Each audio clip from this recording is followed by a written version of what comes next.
Welcome back to Motivation Speech by Tony Evans. America is standing on the edge of a storm. In the next few weeks, what's about to happen to Donald Trump could change not just his life, but the very future of this nation. And I'm here to tell you, it's deadly serious. Donald Trump is no stranger to controversy, but what he is facing now is unlike anything the United States has ever witnessed with a former president. Across multiple states and in various courtrooms, he is confronting an unprecedented wave of legal challenges, investigations, and charges that seem to arrive one after another with relentless force. Each case carries its own complexities, yet the sheer volume of them together paints a picture of a man under siege from every direction. The scope of this pressure goes beyond the normal political rivalries or disagreements of policy. It reflects a deeply entrenched campaign to discredit, weaken, and possibly eliminate him as a political force. Never before in American history has a former leader been subjected to this magnitude of legal and political scrutiny, and the fact that it is unfolding on such a public stage makes it even more extraordinary. For Trump, these challenges are not isolated skirmishes. They are coordinated battles on multiple fronts that demand vast resources, sharp legal strategies, and unyielding mental fortitude. The scale of what is happening is almost surreal. Imagine a chess player not facing one opponent, but several at the same time, each with a different strategy, each making their moves without pause. That is the kind of environment Trump is navigating right now. While one case grabs headlines, another looms in the background, waiting to erupt. This constant rotation of crises ensures that he never truly gets a moment to regroup. The legal process itself, with its endless filings, court appearances, and media leaks, becomes a form of warfare, a slow, grinding battle intended to exhaust not just the man, but also the movement he represents. For his supporters, it is clear evidence of a system aligning itself against someone who refuses to conform to the political norms of Washington. For his detractors, it is the inevitable reckoning for someone they see as having pushed the boundaries too far. At the same time, the political implications of these legal battles are enormous. Every indictment, every hearing, and every piece of courtroom testimony becomes fodder for the media and a weapon in the hands of political opponents. This is not happening in a vacuum. It is unfolding during a time when Trump remains a dominant figure in American politics, still polling strongly among his base, still shaping the Republican agenda, and still viewed by millions as the most significant challenger to the current administration. The combination of his political relevance and his legal vulnerability creates a volatile mix, one that could either catapult him to a political comeback of historic proportions or lead to a dramatic fall that reshapes the conservative movement entirely. But there is also a deeper, more unsettling layer to this unprecedented pressure. The way these cases are being pursued, the timing of them, and the uniformity of the narrative in much of the media raise questions about the impartiality of the system itself. Is this truly about justice, or is it about ensuring that a particular voice is silenced before the people have a chance to decide for themselves? That is the question many Americans are now asking, and it is a question that cuts to the core of what it means to live in a democratic republic. If a former president can be targeted with such intensity, what does that mean for the freedoms of ordinary citizens? The unprecedented nature of these attacks on Trump is not just about him. It is a test of the country's commitment to fairness, due process, and the principle that no one should be above the law. but also that no one should be beneath its protection either. The United States has always had its share of political disagreements, but in recent years, the divide has grown into something far deeper, more personal, and more dangerous. America today feels like a nation split into two realities, with each side not only holding different opinions, but living in entirely different worlds. At the center of this deep polarization stands Donald Trump, a figure who has become more than just a political leader. He is a symbol, a rallying cry, and in some cases, a target of intense hatred. For his supporters, Trump represents resistance against a corrupt establishment, a voice for forgotten Americans, and a leader willing to take on the entrenched powers that have long gone unchallenged.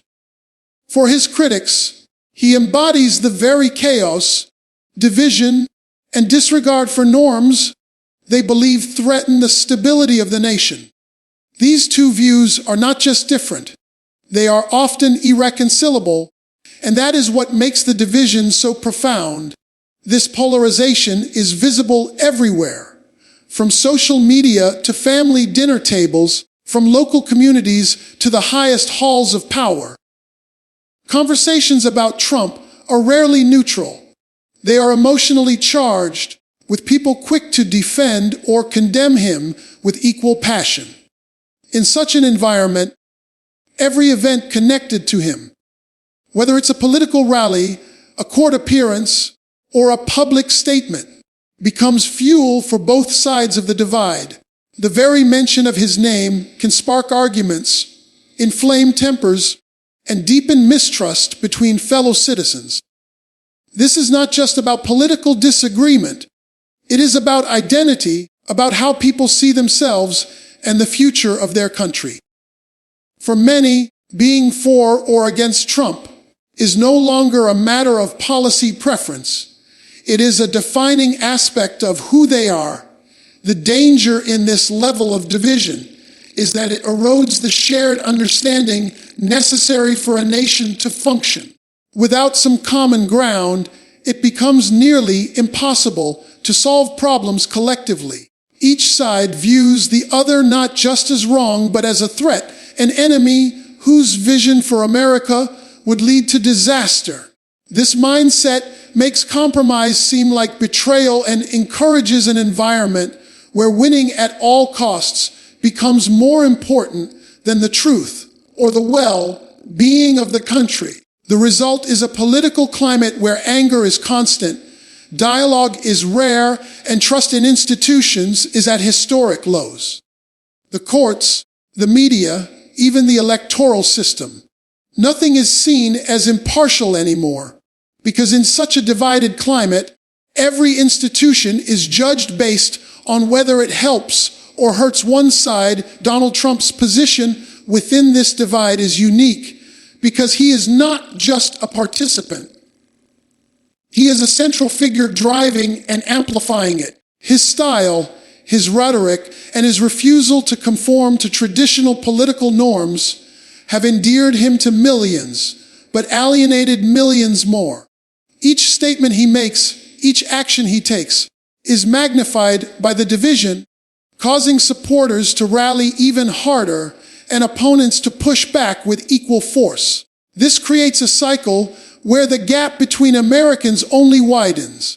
The divide is no longer about left versus right in a traditional sense.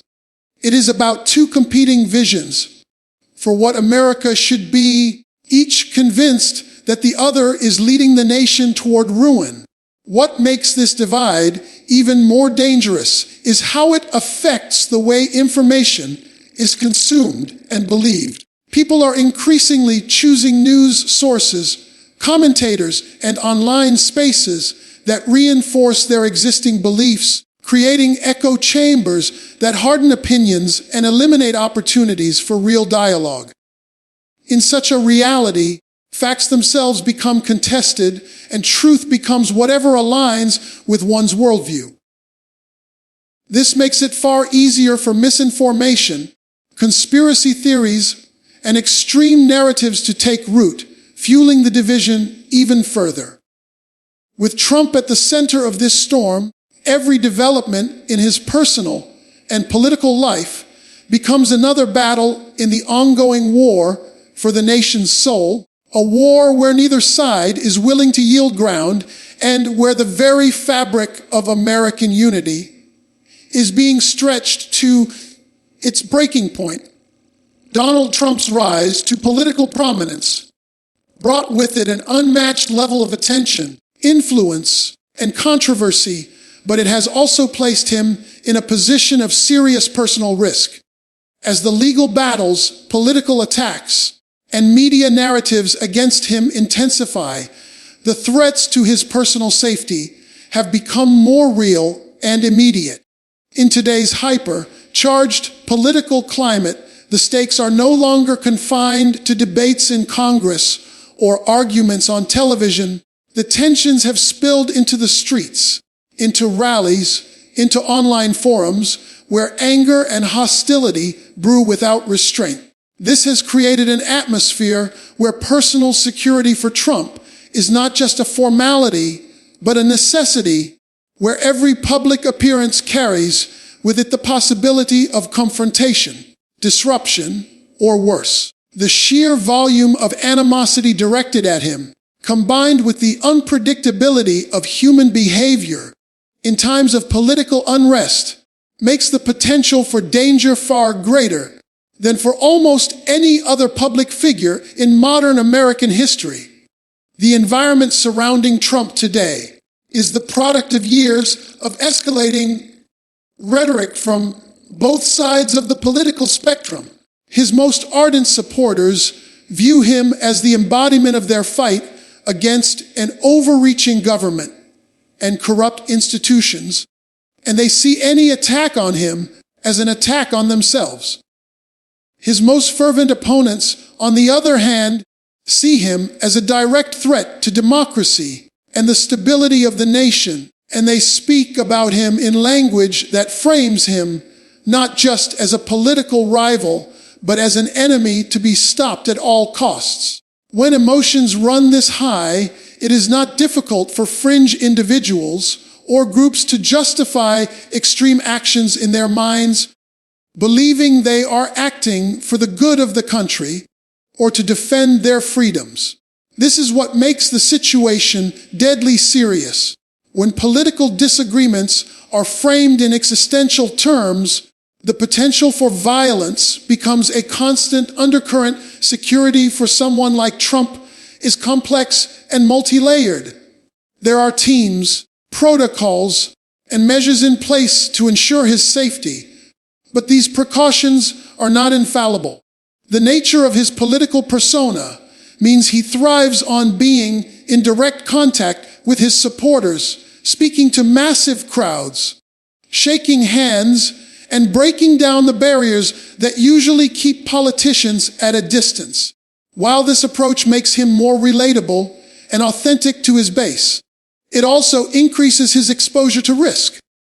Each rally, each event, each unplanned stop on the campaign trail requires careful planning, but even the best security cannot eliminate all possibilities.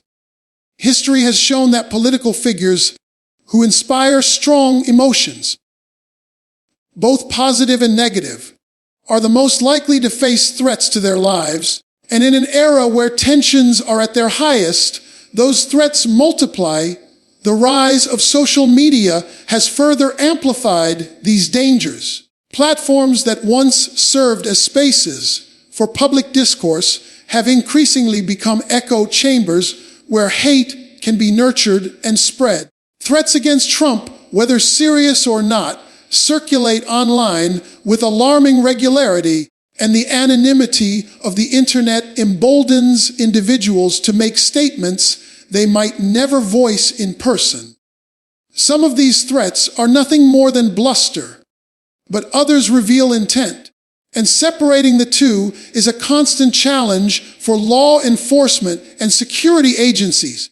The real concern is that in such a volatile environment, it takes only one person with enough motivation and opportunity to turn dangerous talk into deadly action. The intersection of political polarization, legal persecution, and constant media attention means Trump's safety will remain a pressing concern for the foreseeable future. The more his profile rises in the lead up to future elections, the more likely it is that tensions will escalate. This is not just about one man's physical security, it is a reflection of the broader instability within the country. When political discourse devolves into threats, when opponents are seen not as fellow citizens, but as enemies, and when the environment is charged with hostility, the personal risks to leaders like Trump become a mirror of the risks to the nation itself. The battle over Donald Trump's political future is not only being fought in courtroom and campaign rallies, but also in the media landscape, where narratives are crafted, repeated, and amplified until they shape public perception. From the moment he announced his candidacy in 2015, Trump has been a lightning rod for media attention, with every word, gesture, and decision scrutinized and analyzed through countless headlines, editorials, and talk shows. This constant coverage has not been neutral. It has often been deeply polarized, with certain outlets committed to undermining him at every turn, while others defend him with equal passion. What has emerged is not just a difference in opinion, but a coordinated battle of narratives, where selective framing, omission of context, and repetition of certain talking points are used as strategic weapons to influence how the public sees him and the issues he stands for. The media warfare surrounding Trump operates on multiple levels. On one hand, there are the overt attacks, stories focusing on his legal troubles, controversies, and alleged misconduct, often presented in ways that assume guilt before the courts have ruled. On the other hand, there is the more subtle shaping of perception through language choice, imagery, and the order in which information is presented. Headlines are crafted to provoke emotion, photos are chosen to portray a specific mood, and sound bites are edited to emphasize certain narratives over others. This is not unique to Trump, but because of his prominence and polarizing nature, the effect is magnified. The public is often left not with an objective account of events, but with an interpretation designed to fit a particular agenda. Social media has become an extension of this battlefield, where snippets of interviews, short video clips, and bold captions are shared at lightning speed, often stripped of their full context. This accelerates the spread of half-truths and outright falsehoods as people share and react to content that confirms their pre-existing beliefs. For Trump, this means that every appearance, every rally, and every statement is instantly dissected and either celebrated or condemned, depending on the audience. The algorithms that power these platforms thrive on controversy, pushing divisive content to the forefront because it generates more engagement. As a result, the loudest and most extreme voices tend to dominate the conversation, further entrenching the polarization that defines the Trump era. This media warfare is not just about damaging or protecting Trump. It is also about controlling the broader narrative of what America is and where it is heading. For his opponents, portraying him as dangerous, corrupt, or unfit for office serves to delegitimize the movement he leads and discourage potential supporters.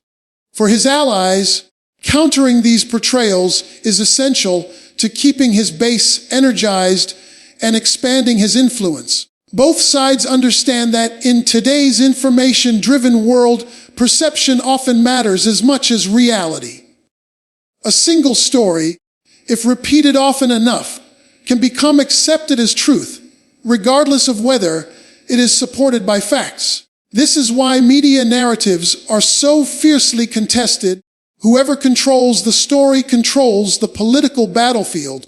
The danger in this constant narrative warfare is that it leaves little room for honest dialogue or nuanced discussion. People are no longer debating facts as much as they are defending the versions of reality presented to them by their preferred media sources. When both sides of the political spectrum are convinced that the other is lying, trust in journalism as a whole erodes. This distrust spills over into the political system itself, with citizens questioning the legitimacy of elections, the fairness of legal proceedings, and even the motives of public institutions. For Trump, this means that he is operating in an environment where he must constantly fight not only his political and legal battles, but also the perception battles waged in newspapers, on television, and across every social media platform. This constant state of media conflict ensures that his image, for better or worse, will continue to be one of the most fiercely contested in modern American history. The 2024 presidential election is shaping up to be one of the most consequential in American history, and Donald Trump's role in it could alter the nation's political trajectory for years to come. Every move he makes between now and Election Day carries immense weight, not just for his own campaign, but for the entire Republican Party and the broader ideological battle being fought across the country. His presence in the race ensures that it will not be a typical political contest. It will be a referendum on his leadership, his legacy, and the vision of America that he represents. The outcome of his legal battles, the strength of his rallies, the loyalty of his base, and his ability to appeal to undecided voters will all determine whether he reclaims the White House or becomes a cautionary tale of political downfall. The stakes could not be higher, and every headline, every poll, and every campaign event is scrutinized for signs of momentum or weakness. Trump's influence on the 2024 race extends far beyond his own campaign. His dominance in Republican politics means that other candidates must either align with his message or risk alienating a significant portion of the party's base. This creates a dynamic where the GOP is not just running a presidential race, but is also defining its identity for the future. Will it remain the party shaped by Trump's populist, America First agenda, or will it shift toward a different vision if his candidacy falters? The answer to that question will affect not only the presidency, but also ballot races across the country, as the energy and enthusiasm of Trump's supporters could be a decisive factor in determining which party controls Congress and state governments. The legal and political pressures facing Trump add another layer of uncertainty to the 2024 election. If his legal troubles intensify, they could either weaken his standing with voters or rally his base to his defense, viewing him as a victim of political persecution. Either outcome would have profound implications for the Republican primary process and the general election. His opponents within the party may try to capitalize on these vulnerabilities, but they do so at the risk of alienating the millions of voters who remain fiercely loyal to him. In the general election, these same legal battles could be used as weapons by the opposing party, shaping the narrative of the campaign in ways that force Trump to constantly defend himself rather than focus solely on his vision for the future. The global stage also factors into the significance of Trump's potential return to power. His first term left a lasting imprint on international relations, trade policies, and military strategy, and a second term would almost certainly see a continuation, and perhaps an escalation. of his unconventional approach. Allies and adversaries alike are watching closely, aware that a Trump victory could reshape America's role in the world. This global interest in the outcome of the election underscores just how pivotal his candidacy is, not only for domestic politics, but for the balance of power and stability around the world. Every development between now and November 2024 will be viewed through the lens of its impact on Trump's chances. Poll numbers will be dissected, fundraising totals analyzed, and voter turnout in primaries will be seen as early indicators of the movement's strength. Political strategists on both sides are preparing for a campaign unlike any other, one that could be defined as much by courtroom drama as by traditional campaign stops. In this environment, the 2024 election is not just about policy differences or party loyalty. It is about a clash of visions for America's future, with Trump at the very center. What happens to him in the months ahead will directly influence voter enthusiasm, party unity, and ultimately, the direction the nation will take in the years to come. In moments of national uncertainty, when political tensions run high and divisions threaten to tear at the fabric of the country, there is often a call for something greater than strategy or debate, a call for unity, faith, and moral grounding.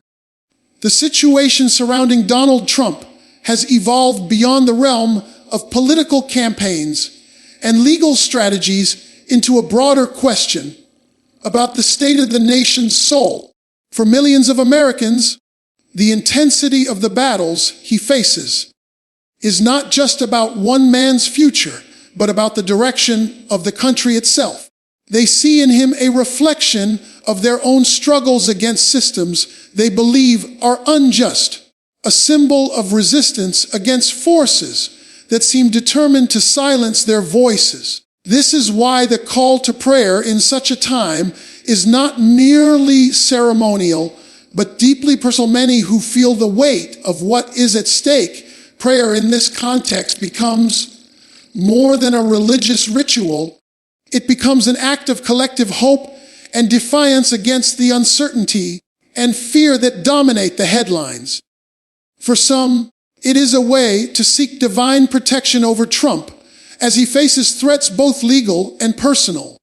For others, it is about asking for wisdom and clarity for the entire nation, so that decisions are made not out of anger or revenge, but out of a desire for justice and truth. In times of deep division, prayer serves as a unifying force, reminding people that, despite political differences, there is still a higher moral law that calls for compassion, fairness, and respect for one another. This spiritual dimension is often overlooked in the heat of political discourse, yet it remains a powerful undercurrent influencing how people respond to events. The call for unity in prayer also reflects a recognition that political solutions alone may not be enough to heal the wounds in the country. Laws can be passed, elections can be won or lost, but if the hearts of the people remain hardened against one another, the divisions will persist. This is why many view the current moment as a test of character, not just for leaders, but for the nation as a whole. Will people allow the political battles surrounding Trump to push them further apart, or will they find common ground in shared values that transcend party lines? The answer to that question will determine whether America emerges from this chapter stronger or more fractured than before. For Trump's supporters, praying for him is also an act of solidarity, a way to stand with someone they believe has been unfairly targeted. They see the onslaught against him as symbolic of the struggles they themselves face in a society where they feel marginalized or dismissed. In lifting him up in prayer, they are also lifting up their own hopes for a country that respects freedom of speech. equal treatment under the law, and the right to challenge those in power without fear of retribution. For critics of Trump, the concept of praying for America may take a different form, focusing on the hope that the nation will find stability, accountability, and a renewed sense of unity despite the turmoil. The deeper truth is that moments like this reveal the fragility of democracy and the importance of shared moral responsibility. Political leaders come and go, but the values that hold a nation together must be continually reinforced, especially in times of trial. Whether one prays for Trump's vindication or for the country's healing, the act itself is a reminder that there is something greater than the immediate conflict, a recognition that the fate of the nation rests not only in the hands of politicians and judges, but also in the hearts and minds of its people. In this way, the call to prayer becomes not just a plea for divine intervention, but a call for every citizen to reflect, engage, and choose the path that leads to peace and justice for all.